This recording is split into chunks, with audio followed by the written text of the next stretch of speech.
Welcome to The Checkout.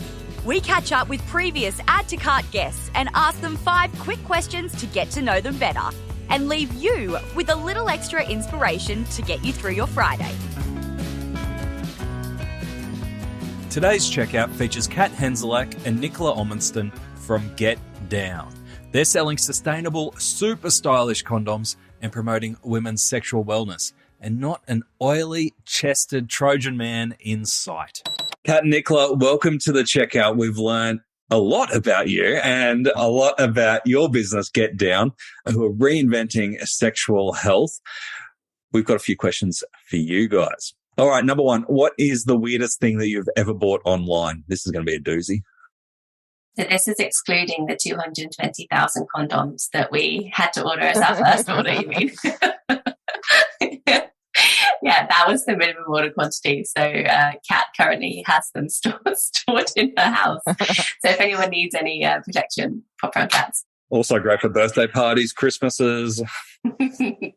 Yeah, so other than the excessive amount of condoms, probably just like weird things off eBay. Like my husband is into weird kind of art. I tried to buy a bronze statue that's a statue of a gorilla wrestling a lion. That was a weird one. But I was ghosted by the company, which makes it even worse. I emailed them, it's like, I'd like to buy this, and bid on it. It just got completely ghosted. So what a fail. Because how do you find a statue of a gorilla wrestling a lion? It's a good question. Honestly, I just kind of saw it and I was like, that has my husband written all over it. It was like, boom. It was one of those late night searches where you're like, I don't know how I ended up in this place, but here I am and I'm engaging with it. That is amazing. And I love that the person that you tried to buy it off was like, no, it's all right, I'll sell it to someone else. Exactly. Like how many people did they have trying to buy it is my question. It's very strange. What about you, Kat? Well, being in the sexual wellness category, you can imagine some of the samples they get pretty wild. But it's quite funny when we have visitors come and stay with us because I'm like, little do you know, under the guest bed, you're actually sleeping on 100 vibrators. Or like if a mother-in-law comes to stay, she's got no idea. Fortunately, she doesn't listen to podcasts, so I think I'm safe. But yeah, there's so much. So she doesn't know about Get Down at all? No, she does. But I guess there's a spare bedroom we have and it's literally just got all kinds of weird sex shit just in sample boxes that we get from all of our suppliers. It's in brown boxes hidden under the bed, covered in sheets. So Tom and I try and pretend like we're normal people, which Tom really is. But and then I'm like, just ignore this, try and clean up my office. But apart from that, I just say Peloton, I was so sucked into their culty advertising and their community-led kind of exercise gimmick. I just am really bad with taking care of myself because I spend too much time on the internet drinking Prosecco or just doing dumb shit that I was like, okay, I need one of these. Nice. And you love it still? I literally just got it because they do not deliver tisk Peloton. They don't deliver I live in the Alpine region of Victoria, and so I had to get it delivered to metropolitan area and then carted up here. So I've just worked out how to set it up and giving it a crack, and I seem to like it. There you go. All right, number 2, who is your favourite retailer? So living in a small country town, I am living in Toowoomba South, which is under Falls Creek, and there is this beautiful product. So Argent Silversmith, Liz is a local silversmith I met in a cafe, and I was just absolutely enchanted with her brand story, and she really just pushes the P, product. Her brand is so authentically her. It's recycled metals and really beautiful. I just love how she just shows she walks around the village and literally has all these burns on her hand and scratches. You're like, how did you do that? She's like, I just cut myself with a saw. And she's just this sexy French chick that's I just cut myself with a saw. And then she's got this beautiful brand. So love what she's got going on. Also just love the school of life. I'm a deep thinker and I just love their balance of content and commerce. It's really beautiful, just good for the mind, cool branding. Cool. We'll put links to both in the show notes. What about you, Nick? It's a brand called Lucy and Yak. I think it's a UK company, but they definitely sell to Australia as well. So they're in like an overalls company, like dungarees. I don't know if you guys say dungarees. They're super cool prints, really, really, really positive message throughout. They're very environmentally friendly, they're really inclusive, and they're incredibly transparent about their supplier chain. So they're one of the brands that I looked at when we were looking at like how transparent we want to be. They were just all over it, and everything they're doing there is amazing, as well as being super environmentally friendly. And they just look fucking cool. Like every print, I'm like, I want those ones, I want those ones, I want those ones, I want those ones. And I end up just gifting everyone their gift cards or like a cheeky pair of shorts. But they also have an amazing refer a friend loyalty program. Again, which leans into the kind of authenticity of the brand, is that it's one of the best I've ever seen, and their stats apparently are incredible as well. So because of that, and I think it's just something to really try and emulate and use the kind of power of word of mouth and the fact that your customers are your biggest advocates. Yeah, beautiful. We'll check them out. Number 3, which e-commerce practice do you wish was history?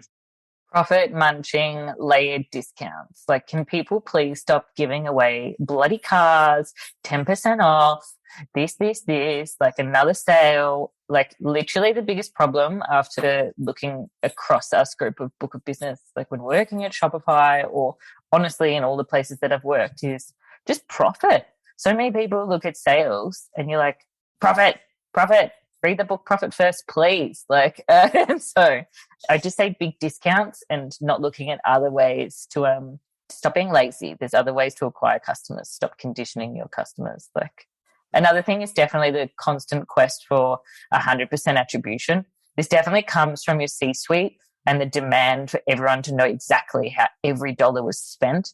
And I just wish that C-suite, particularly like, you know, whether it's a country director or those in charge of budgets, like, okay, go and watch Mad Men. What did Donald Draper do? Did Donald Draper sit there in his chair with his cigar, measuring out every one of his advertising campaigns, like made that brand what that brand is? No. So stop fixating it. Think of other things and use your energy to do cool shit. It's important, but I just feel like there's too much emphasis on it, especially from senior leadership. Yeah. There's always an X factor in like why something works that you can't label, and that's what good marketing is, I guess. And I think you've given me my new motto for life: just do whatever Don Draper would do. Yeah. I'm getting a drink right now. What a wrong one. All right. Number 4, can you recommend a book or a podcast that our listeners should immediately get into? Might start with you, Nicola. Mine is one of the reasons why we started the brand, actually, and when we were kind of looking for a reason to actually do it. It's called Invisible Women by Caroline Criado Perez. It's really famous, but I just think it's an incredible database. I love kind of data-based stories that aren't kind of opinionated. They're just giving you the facts and you kind of draw from that. And there are so many examples that you read through the book of this gender data bias that women face every day. And I think it just inspires a lot of passion in women. And I think by reading that book, A, it makes you notice it all the time. And B, if you're looking for a reason to start your business, that book will give it to you. So just read it and then tell everyone else about it. Brilliant. That's a new recommendation for us. So thank you for that. Kat? I've got a couple and I'll try and keep it short, but Option B by Sheryl Sandberg is honestly the best book I've ever read in my bloody life. It's just about building resilience and moving forward after life's inevitable setbacks. For me, I feel really passionately that if you're leading in person, you should read this book. Sheryl Sandberg was one of the most important pioneers when creating bereavement leave in the US. Shit happens in life, yet you're expected to kind of just keep going through and working. And if you can lead people through these inevitable setbacks, like, you will be an incredible leader. So I also think it'll give you license to be kinder to yourself and work out how to navigate life while running a business. So that's definitely one. How Spies Think, I thought, by David Ommundsen, is really interesting way into analytical thinking and just getting into the head of like peculiar people that, you know, you may not be able to work out. And last one is Psychology of Money by Morgan Housel. Given the Ukraine war, pandemic, and unprecedented times, like, history continues to repeat itself. Like, humans, like, I don't know, we think that we're clever, but we're really not, because we just keep doing the same dumb shit over and over and over again. So if you look back at the history of the commodity of money and what we've done before, there's definitely some great learnings, especially when it comes to making room for error and long-term planning. Wow, what a list. I was surprised actually that the encyclopedias weren't on there, because if you're going to win Who Wants to Be a Millionaire, you're going to have some good general knowledge as well. All right, last question for you both. Finish this sentence. The future of retail is? Small and nimble. I feel like we're moving away from these big brands that are very set in their ways to ones that are much more able to navigate the quick changing kind of e-commerce market that we see now. Mine would be sensory. I just feel like that we've only really recently seen retailers experimenting with how they can combine, omni-channel. I feel like especially those in C-suite aren't really executing properly, or no one's really worked out. But it's beyond just how to connect customers with their retail stores, so how to connect your B2B suppliers and your retail suppliers, your wholesale suppliers, and all your different customers that you have. It's like, what does your brand smell like? What does it feel like? What is that experience when they walk into your store or they open your package beyond just unboxing? It just seems like it, I don't know, I hate that term sometimes, because you're like, it just needs to be so much more. Like, people are doing things in terms of execution of like podcasts for their brand. For us, we try and be sensory by having silly playlists, so that when people are like getting down, then they can listen to our absolutely ridiculous playlist and know what our brand is about. Like, they can see us when the future products, they'll be able to smell us. And so it's just exploring all those senses. There are so many questions there, and I'm not going to go near anything around unboxing, smelling, sensing, feeling. It'll smell like an oily man. I know. I'm joking. Wouldn't it be the opposite of an oily man? What's the smell of an opposite of an oily man? Now, if you haven't listened to the main episode, this is going to make absolutely no sense to you, and you're going to think we're the biggest weirdos. But if you want to hear more around Get Down and what Kat and Nicola are creating, make sure you head back to the main episode and hear the stories. Some absolutely fabulous stories in there. Kat and Nicola, thank you so much for joining us on the Checkout. Thanks, Bushy. Amazing. Thank you. To hear more from Kat and Nicola, jump back into episode 218, where Kat and Nicola share their formula for writing spot-on brand copy.